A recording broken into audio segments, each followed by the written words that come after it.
Ayan mga idol, good morning mga idol at mga kababayan. Kumusta po kayo? Shout out po sa lahat ng aking mga followers diyan sa YouTube, sa Facebook, sa Friendster. Dalangin ko po sa Panginoon, sana ay nasa maayos kayong kalagayan. Saan man dako kayo ng Pilipinas o ng mundo naroon. Dahil po sa mga nakaraang araw ay sinalata tayo ng mga kalamidad tulad na po ng mga bagyo at lindol, at yan nga po yung ating babasahin sa Biblia ngayong araw na ito. Basahin po natin ang Isaiah 29:6.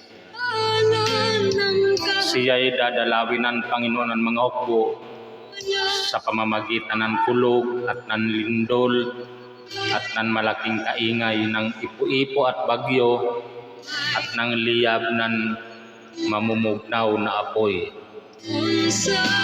Ayan mga idol.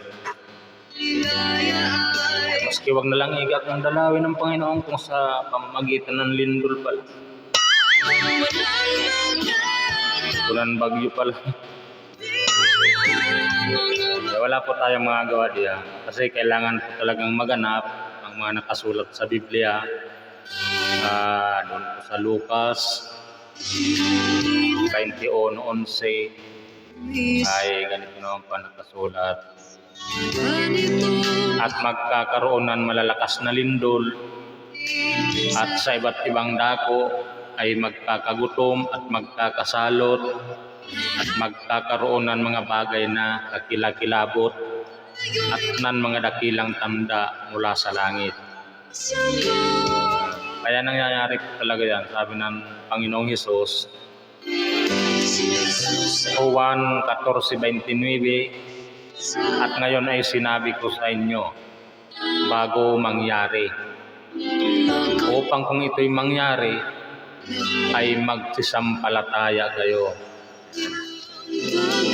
Hindi po para tayo ay mawalan ng pananampalataya, pagkus ay kailangan po ay lalo tayong sumampalataya dahil nasasaksihan natin ang katuparan ng kanyang mga salita. Sa Mateo 5:18, ito naman po yung nakasulat, sapagkat katotohanan sinasabi ko sa inyo, hanggang sa mga walaan langit at ang lupa, ang isang tuldok o isang pudlit sa anumang paraan ay hindi mawawala sa kautusan hanggang sa maganap ang lahat ng mga bagay. At doon sa Lucas 16:17, ngunit lubhang magaan pa ang mga walaang langit at ang lupa kaysa mahulog ang isang pudlit ng kautusan. Ayan mga idol, ating at hanggang dito muna mga idol ang ating pagbabasa sa araw na ito. Salamat po sa Diyos sa mabuting pagkakataon na muling makapagbahagi sa inyo.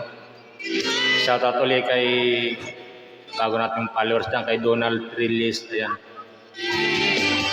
Brother, sabi ko kay Brad Paul at kay lahat po ng katrabaho sa Euratex. Masisipag.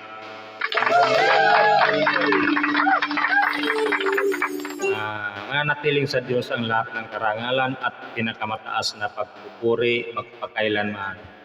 Salamat sa Diyos.